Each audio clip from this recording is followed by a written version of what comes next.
Well, mga kapupong daan-daang residente ang nagtipon sa Talacogon, Agusan del Sur upang salubungin ang pagbabalik ni Rene Clerc Bobet Baterbonia sa kanyang bayan, isang tagpong puno ng emosyon at pag-alala para sa batang basketball standout na nagbigay ng inspirasyon sa maraming kabataan. Mula Davao City hanggang Talacogon, maraming mamamayan ang pumuwesto sa mga kalsada upang magbigay ng huling pagpupugay. Sa mga oras na binabagtas ng convoy ang iba't ibang lugar, makikitang may mga taong may dalang kandila, placard at mensahe ng suporta para sa kanyang pamilya. Narinig din sa ilang bahagi ng ruta ang sigaw na MVP bilang pagkilala sa natatanging tagumpay ni Bobet sa larangan ng basketball. Para sa marami, hindi lamang siya isang atleta, kundi isang simbolo ng pagsisikap at pag-asa. Naging kilala si Bobet matapos pamunuan ang koponan ng Davao Region sa matagumpay nitong kampanya sa palarong pambansa. Dahil sa kanyang ipinakitang husay sa torneo, kinilala siya bilang Most Valuable Player, isang karangalang nagbigay ng malaking pagmamalaki sa kanyang pamilya at buong komunidad. Ayon sa mga kaibigan, coach at mga guro, si Bobet ay isang disiplinadong estudyante at atleta.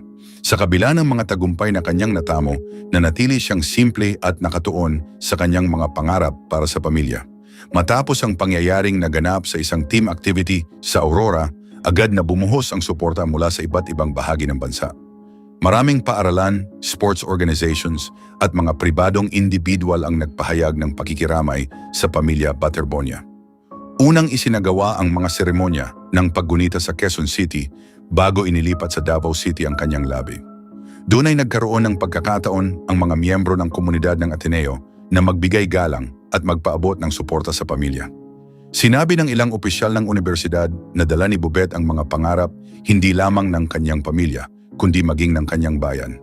Ang kanyang pagpasok sa Ateneo ay bunga ng kanyang sipag at dedikasyon sa pag-aaral at sports. Pagkaraan ng mga seremonya sa Davao City, isinagawa ang pagbabalik niya sa Agusan del Sur. Ang mahabang biyahe ay naging daan upang maipakita ng publiko ang kanilang pagmamahal at paghanga sa batang atleta. Pagdating ng convoy sa Talacogon, naghihintay na ang maraming residente. Naging malungkot ngunit makabuluhan ang pagtanggap sa kanya ng komunidad na unang nakasaksi sa kanyang mga pangarap at tagumpay. Naglaan ang lokal na pamahalaan ng lugar para sa public viewing upang mabigyan ng pagkakataon ang mga residente na makapagbigay ng respeto. Sa loob ng ilang araw, tuloy-tuloy ang pagdating ng mga taong nais, makiramay at magbigay ng suporta sa pamilya. Nagpasalamat naman ang ina ni Bobet na si Rovelyn Baterbonia sa lahat ng nagpaabot ng tulong at pakikiramay. Sinabi niya na malaking bagay ang ipinakitang malasakit ng mga kaibigan, kapitbahay, kaklase, coach at maging ng mga taong hindi nila personal na kakilala. Ayon sa pamilya, ang mga mensahe ng suporta ay nagbigay sa kanila ng lakas sa gitna ng isang napakahirap na yugto ng kanilang buhay. Patuloy rin silang tumatanggap ng tulong mula sa iba't ibang sektor. Kasabay nito, ilang grupo at organisasyon ang nagpahayag ng kahandaang tumulong sa edukasyon ng mga kapatid ni Bobet. Layunin ng mga programang ito na matiyak na maipagpapatuloy nila ang kanilang pag-aaral sa kabila ng mga pagsubok na kinakaharap ng pamilya. Nagkaloob din ng National Housing Authority ng isang condominium unit para sa pamilya Baterbonia. Ang tulong na ito ay inaasahang makatutulong sa kanilang pangmatagalang pangangailangan at magbibigay ng dagdag na seguridad para sa kanilang kinabukasan. Para sa maraming taga-Talacogon, ang kwento ni Bobet ay higit pa sa basketball. Isa itong paalala na ang sipag, tiyaga at dedikasyon ay maaaring magbukas ng mga oportunidad para sa isang kabataan na may malinaw na pangarap. Patuloy ding inaalala ng kanyang mga dating kasamahan sa koponan ang kanyang pagiging masipag at mapagkumbaba. Para sa kanila, si Bobet ay isang taong handang magsakripisyo upang maabot ang kanyang mga layunin at makatulong sa kanyang pamilya. Sa huling mga araw ng paggunita, muling nagtipon ng pamilya, mga kaibigan at mga taga-suporta upang alalahanin ang kanyang buhay at mga nagawa. Puno ng panalangin, pasasalamat at pag-alala ang bawat seremonya. Bagamat natapos na ang mga programa ng paggunita, nananatiling buhay sa alaala ng marami si Rene Clerc Bobet Baterbonia. Ang kanyang kwento ay patuloy na nagbibigay inspirasyon sa mga kabataang nangangarap na maabot ang tagumpay sa pamamagitan ng sipag, disiplina at determinasyon. Sa Talacogon at maging sa iba pang bahagi ng bansa, mananatili ang alaala ng isang kabataang atleta na nagbigay ng karangalan sa kanyang komunidad at nag-iwan ng inspirasyon na hindi madaling malimutan.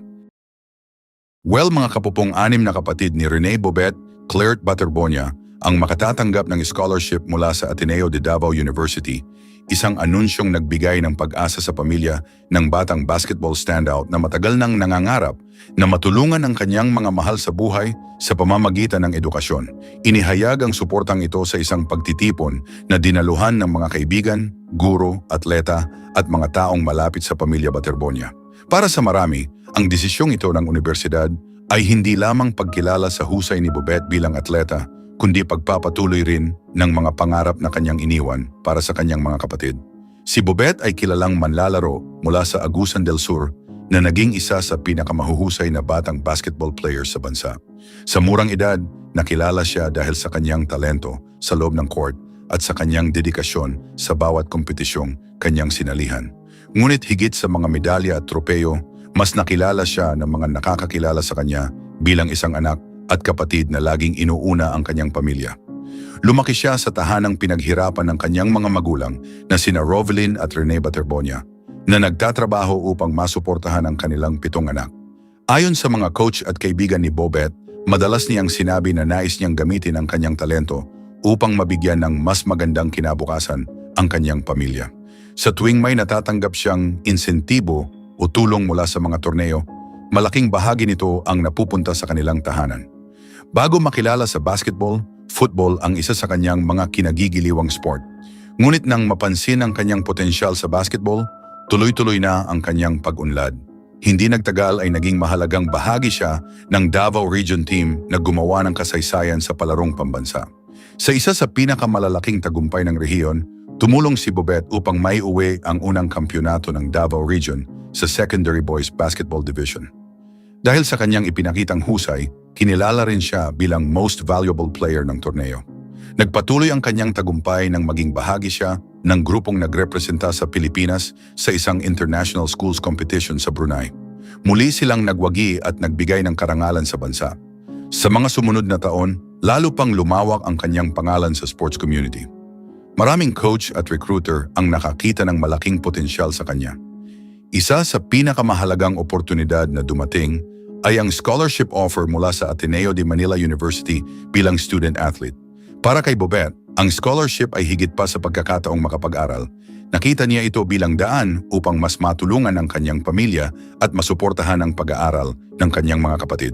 Ayon kay Coach Jess Linus Evangelio ng Ateneo de Davao University, malinaw ang layunin ni Bobet.